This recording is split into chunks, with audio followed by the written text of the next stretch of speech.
Imagine standing beneath a roof of leaves so thick that noon looks like dusk. The sky is somewhere above you, but you cannot see it. You cannot see a horizon. You cannot see 10 paces ahead. Vines hang like braided ropes, and the ground beneath your feet hides snakes, ants, and the soft trails of forest antelope. A leaf the size of a small table dips with a sudden drop of rain. Somewhere high above, a hornbill calls. Somewhere closer, an insect bites. Now imagine being born here. Imagine that this place, dense and shadowed and impossible for an outsider to read, is not a hostile maze, but a parent, a provider, a presence almost holy. Imagine that you would not trade it for any city in the world. This is the world of the Mbuti, a people of the Ituri Rainforest in the northeastern Democratic Republic of the Congo.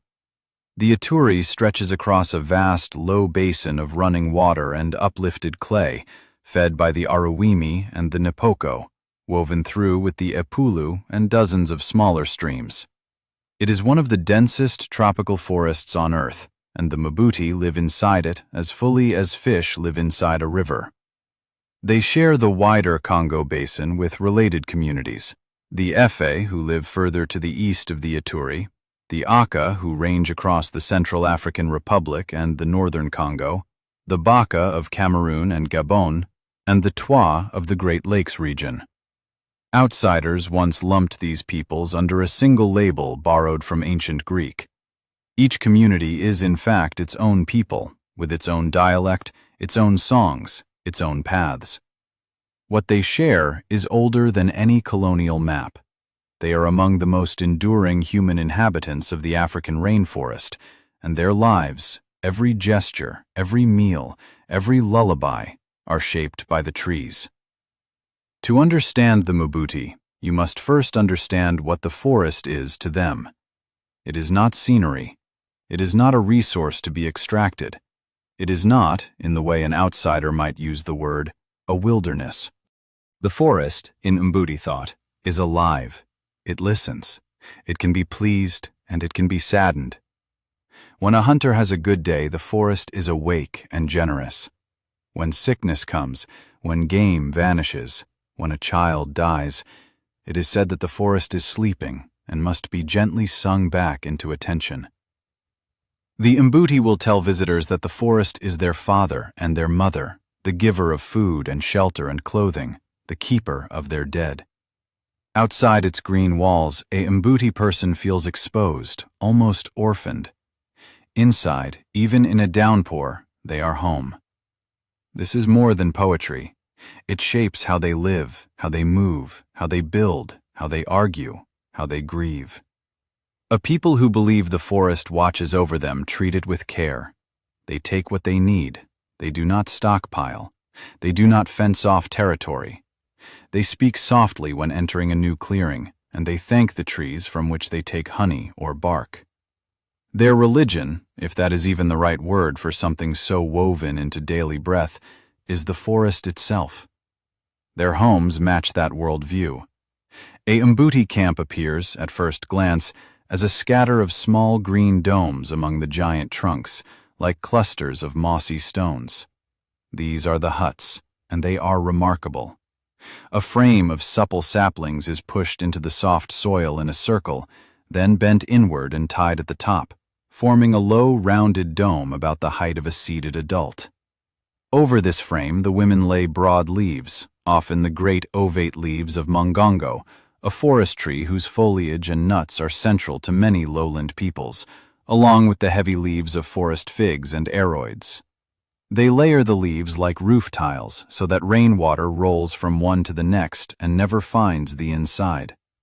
From doorway to back wall, a hut may be no more than 3 or 4 paces across. A small fire pit sits near the entrance, the smoke drifting up through a deliberate gap. Inside there is a bed of leaves and bark, perhaps a woven mat, a bark cloth blanket, a few tools and gourds. That is all. A woman, sometimes helped by her daughters or her sister, can build such a hut in a single afternoon. There is no nailing, no sawing, no stone foundation. The materials are gathered within steps of the camp. When the band moves on, the hut is simply left behind. The forest reclaims it within a season. To live this lightly is not deprivation. It is a kind of design genius, perfectly tuned to a place where rot is fast and game is mobile. A heavy house would be a prison. A light house is a doorway. The Mbuti move, and they move often. A camp may stand for a few weeks, perhaps a month or two, before the elders read the signs and decide that it is time. Maybe the dikers, the small forest antelopes that are their main meat, have grown too cautious in the area. Maybe a particular grove of trees is dropping ripe fruit a day of walking away. Maybe the wild honey is flowing somewhere to the south. Maybe a death has occurred, and the band wishes to leave the place where the loss happened. Whatever the reason, the decision is rarely a command. It emerges in conversation. One morning, the fires are quenched, the bark bundles are tied, the bows are slung across shoulders, the babies are wrapped in their mothers' shawls, and a line of people slips between the trunks. By afternoon, a new camp has been chosen. A new circle of huts is rising, and the forest closes again behind them. The bands themselves are small, often a few dozen people, sometimes only a handful of families, sometimes swelling for a season toward 100, when several related groups gather for a great hunt or a great ritual. Membership is fluid. People marry across bands. Brothers and sisters visit other camps for months at a time. A man dissatisfied with his neighbors can pack up his family and walk to relatives a few rivers away. This flexibility is itself a survival tool. In a forest where resources are patchy and unpredictable, a community that can split, regroup, share members, and adapt its size to the season is more resilient than any fixed village. When the great hunt is on, you can hear it before you see it. In one of the most extraordinary economic arrangements ever devised, many Mbuti bands hunt with nets, and they hunt together.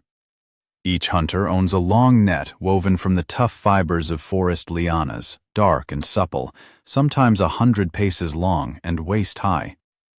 On the morning of the hunt, the families gather, and the net owners join their lengths end to end, looping the whole assembly around a chosen section of forest like a single curving fence. Where one net ends, the next begins. A hunter stands by each section, spear or knife in hand, watching the leaves.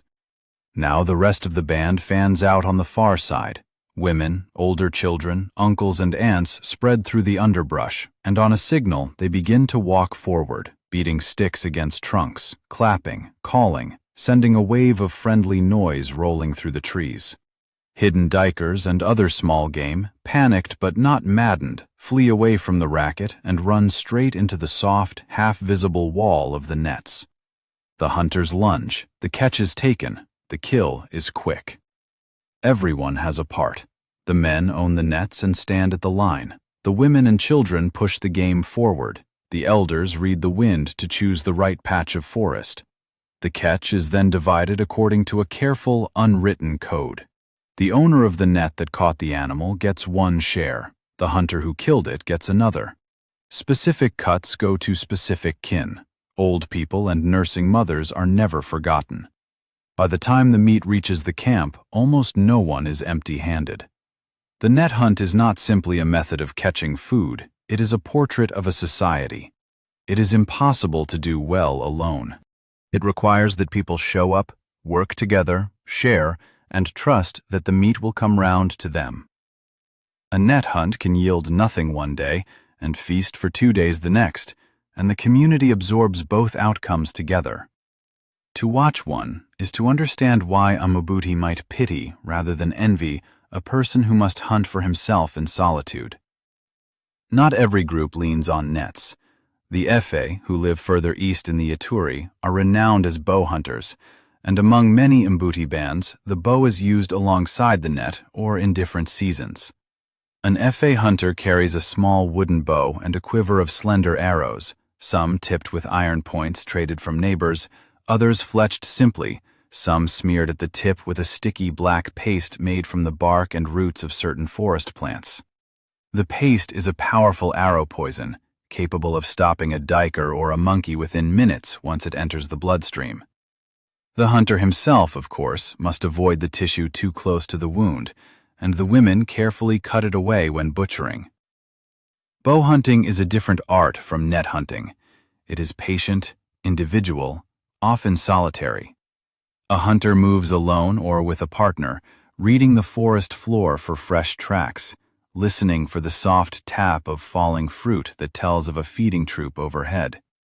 He stops for long minutes against a tree, becoming, as much as a human can, invisible.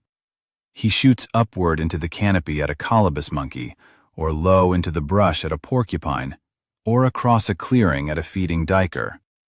Without poison, many of these shots would not be lethal.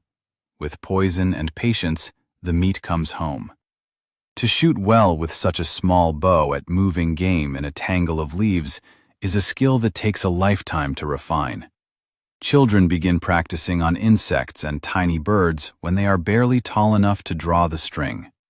By manhood, they read a tree the way a city dweller reads a street sign. The hunt is essential, but the forest gives in many other ways.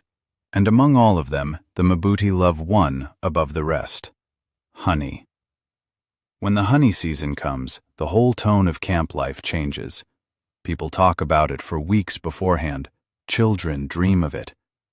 A man who finds a new tree of honey, high in the canopy, becomes briefly famous within his band. The wild honeybees of the Ituri nest in hollows, sometimes 30 meters up, sometimes 50, in the great straight trunks of the tallest trees. To reach them, a man climbs. He climbs without ropes in the modern sense. He uses a hoop of tough vine, perhaps a band of bark, looped around the trunk and around his own back.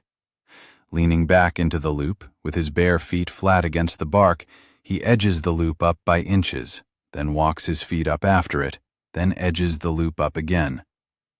Up he goes, into the high green, into the wind that the people on the ground never feel.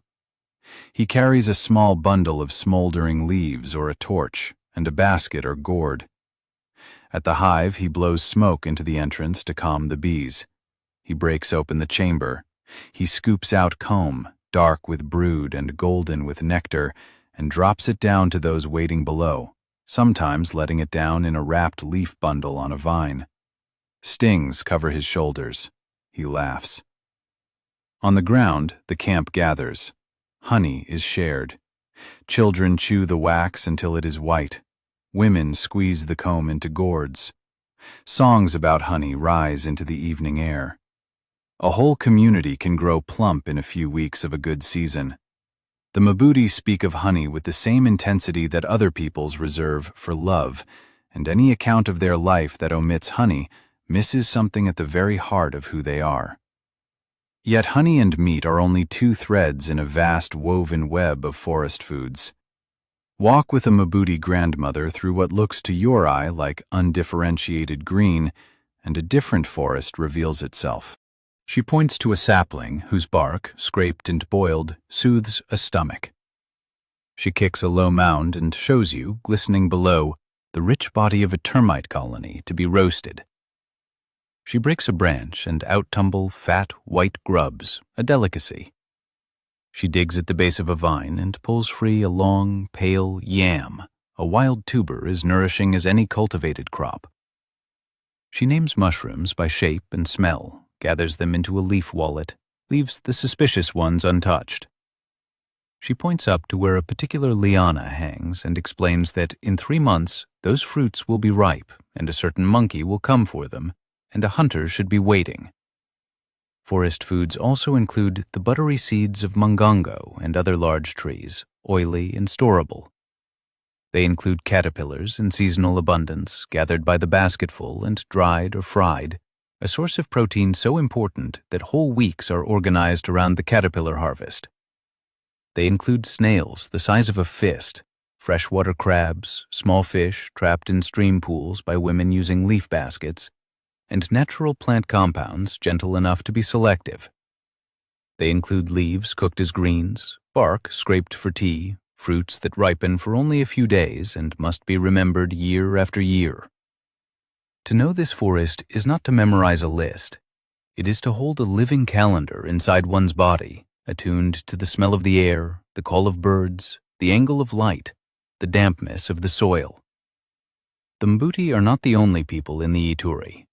For centuries, perhaps for thousands of years, the rainforest has been bordered and dotted by villages of Bantu and Sudanic farming peoples who cleared small gardens at the forest edge and along the rivers. The relationship between the Mbuti and these farmers is one of the most fascinating chapters in Central African history. It is not a relationship of conquest. It is not, in any simple sense, a relationship of equals either. It is a long, complicated weave of exchange. A farming family in a village near the forest may have, for generations, a partnership with a specific Mbuti family. The Mbuti bring honey, smoked meat, antelope hides, medicinal herbs, knowledge of the forest itself. In return, they receive bananas and plantains, cassava and manioc flour, salt, iron tools, sometimes cloth, sometimes pots. They camp at the village edge for part of the year to work the gardens at harvest time, then slip back into the trees for months. The farmers depend on the forest people for foods they cannot grow and for goods they cannot make. The forest people depend on the farmers for starches that round out a meat-heavy diet and for metal that no one in a hunting band has the means to smelt. It is not always a sweet bargain. Farmers have sometimes treated their forest partners with condescension, with prejudice, and at worst with attempts to claim them as servants. But the Mbuti have a quiet, unshakable answer to all such attempts. They can simply walk away. A people who do not need a fixed house cannot be permanently bound. A people who can vanish into the forest cannot be ruled. The relationship endures because both sides need each other, and because the Mbuti retain the freedom of the trees. That freedom is bought, every day, by knowledge. How does a Mbuti hunter find his way home through a landscape that looks, to a stranger, the same in every direction? How does a child as small as 5 wander out of camp, gather a handful of nuts, and return without fear? How does a band, after weeks of meandering with the game, walk directly to a particular old camp 20 kilometers away on a single afternoon? Not by signs painted on trees, not by compass, not by sky. They navigate the way a musician navigates a familiar song. Every patch of forest has its own voice. The sound of water dripping over a certain root tells one thing. The smell of a particular fungus tells another. The way a slope rises, the way a creek bends, the trees that are bigger than their neighbors, the great fallen giant that lies across the path, the cluster of vines with red berries, the place where the sun briefly pierces the canopy at noon. All of these are signs. A Mbuti hunter has held this map in his head since he could walk. He builds it by going out with his father and his uncles, by being shown, by being asked, by being teased when he forgets. Children learn navigation as a game, racing each other to find a hidden ant nest or to follow a parent's old footprint. They learn the names of trees the way other children learn the names of cars. By adolescence, they can hear the difference between 2 species of bird whose calls are nearly identical and know that one means rain coming and the other means a leopard nearby. The forest is also a living text of danger. Some plants, brushed, blister the skin for days. Some ants, disturbed, swarm in columns that can strip a wounded animal to bones. The forest holds leopards, forest buffalo with tempers, occasional elephants that crash through camps if startled, vipers among the leaves, parasites in still pools. The Mbuti know which paths to take, which water to drink, which leaves to crush over a cut. The body of knowledge they carry is, by any honest measure, equivalent to an enormous library, and it is held entirely in living memory, passed from hand to hand by demonstration, by listening, by trying again. And then there is music. There may be no people on earth who sing the forest as the Mbuti sing it. Walk near a camp at dusk and you may hear them, the men, the women, the children, all together, weaving voices into a counterpoint of breathtaking complexity. Each singer takes a short pattern, only a few notes, and repeats it. The patterns interlock. One voice rises into a yodel, slipping from chest tone to head tone like a bird, and another voice answers from the far side of the circle. Together, the patterns make a sound like rain on leaves, like a wind in tall trees, like the forest itself given a throat. Ethnomusicologists who first heard Mbuti polyphony found it almost unbelievable for a society without written notation, without a conductor, without specialists trained as professional musicians.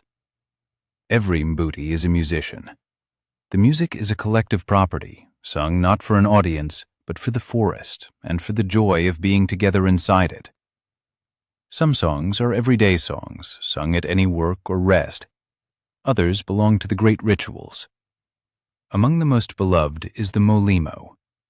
The molimo is not only a song, but a long ceremony, often called when the forest is troubled, when game has been scarce, when a respected elder has died, when something feels wrong. At night, the men gather in the camp, the fire is built high, and the long wooden trumpet, the molimo itself, is brought out from its hiding place in the trees. The instrument speaks, sometimes with a deep rumble, sometimes with an imitation of an elephant, a leopard, a passing bird. Around it, the men sing, and the song is for the forest. It is meant to wake the forest. It is meant to tell the forest that its children are calling, that they have been good, that they need its attention again. The singing goes on for nights, sometimes for weeks. The rules around who handles the trumpet and who must keep a distance vary among bands, but the meaning does not vary. The molimo is a love song from a people to the place that made them. That love is rooted in a social life as carefully balanced as the music. The Mbuti are profoundly egalitarian. There is no chief, there is no king, there are no aristocrats and no servants. Older men and older women carry respect, but their authority comes from experience and persuasion, not from rank. Decisions about where to camp, when to move, when to hunt, when to hold a molimo, are reached through long conversation. People talk in the evenings. They talk through the smoke of the fires. They tease, they argue, they laugh, they make jokes at the expense of anyone who tries to put on airs. By the time a decision is made, almost everyone has agreed, and no one has been ordered. Conflicts arise. People are people. A husband and wife quarrel. Two hunters dispute over a diker. A young man insults an elder. The Mbuti have ways of handling these without violence and without courts. The whole camp may turn its attention to the quarrel. Singers may use mocking verses to laugh both parties back into reason. A clown figure, a person who plays the fool, may mimic the argument so absurdly that everyone realizes how foolish it was. If tempers cannot be cooled, one of the families may simply pick up and move to another camp for a while. The forest is wide, the bands are flexible. Distance heals quickly.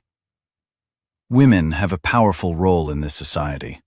They build the huts, they share in deciding moves. They gather a substantial share of the food the family eats. They sing as fully as the men. In the net hunt, they are not bystanders. They're the ones who drive the game. In a Mbuti family, a young man who tries to dominate his wife will find her brothers, her father, and the gossip of the whole camp pressing on him from every side. Children are raised collectively. A toddler may nurse from an aunt as easily as from a mother. Boys and girls play together without strict separation until they are older. They learn skills not in classrooms, but at the elbows of every adult around them, and every adult is, in some sense, every child's teacher. To grow up Mbuti is to grow up surrounded by 100 soft, attentive hands. It is to be carried on backs through the trees, to drink water cupped from leaves, to be sung to sleep beneath a leaf roof while the rain murmurs above. It is to never quite be alone. The forest is the largest of the parents. The band is the second.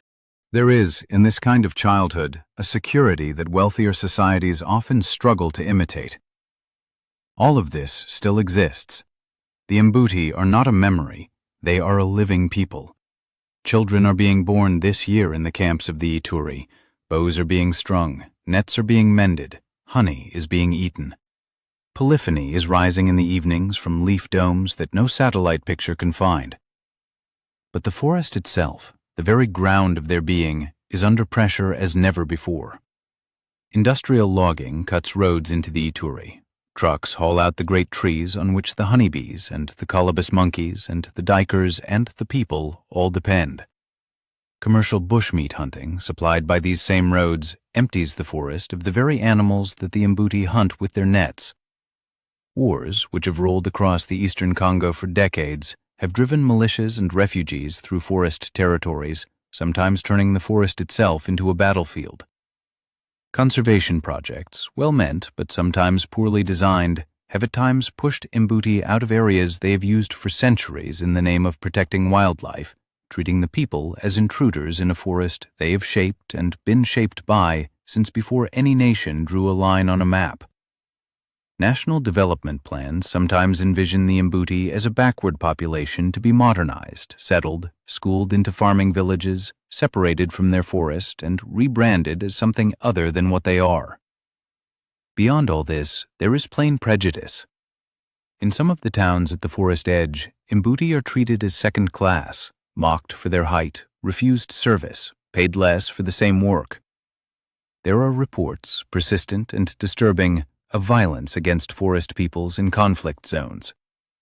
Their land rights, in the legal sense recognized by the modern state, are weak or non-existent in many places. A people whose homes are built from sticks and leaves, who do not fence their territory, who carry their possessions on their backs, find it brutally difficult to defend their boundaries in a courtroom. And yet they continue. Mbuti and FA organizers, often working with allies among neighboring peoples and with sympathetic outside scholars, are pushing for legal recognition of their forest rights. Researchers and ethnographers, many of them now from Congolese universities, are documenting what the elders know before that knowledge is broken by displacement. Some of the younger Mbuti have learned to read and write and to argue in the languages of the cities, carrying messages back and forth between two worlds. The songs are still being sung, the huts are still being built, the honey is still being climbed for. It is worth saying, gently and clearly, what the Mbuti and their relatives are not. They are not a primitive remnant of a vanished past. They are not childlike inhabitants of a paradise. They are not living museum pieces. They are a sophisticated society. Their ecological knowledge rivals or surpasses anything written in textbooks. Their music has reshaped the way scholars think about polyphony. Their social organization, built on consensus, mobility, and a deep humility before the place that feeds them, has lessons that any community on a crowded planet might do well to study. They have survived in one of the most challenging environments on Earth, not by brute force, but by intimacy with it, by knowing it well enough to live inside it lightly. The Ituri rainforest is still there. It is smaller than it was a generation ago, scarred at its edges, threatened at its heart. But its great trees still rise into a green sky. Its rivers still run dark with leaf tannins. Its hornbills still call across the canopy at dawn. And somewhere within it, this morning, a woman is bending saplings to make a new hut. A boy is being shown how to creep beneath a low branch without making a sound. A grandmother is dropping a piece of comb to children waiting below. A circle of voices is starting to climb into a song that no notation will ever fully capture. A song that is, in the most literal sense, an act of conversation between a people and a place. To know that they are there, that this is happening now, is to be reminded of something easy to forget in the noise of modern life. There is more than one way to be human. There is more than one way to be wealthy. There is more than one way to belong somewhere. The Mbuti, the Efe, the Aka, the Baka, the Twa have built, across many centuries and against great difficulty, a way of belonging to a forest that asks little and gives much. Their future depends on whether the rest of us can learn, in time, to see that forest not as a stockpile to be cashed in, but as a home that already belongs to someone, and that has belonged to them in the only way that ever truly matters, for longer than any of us can remember.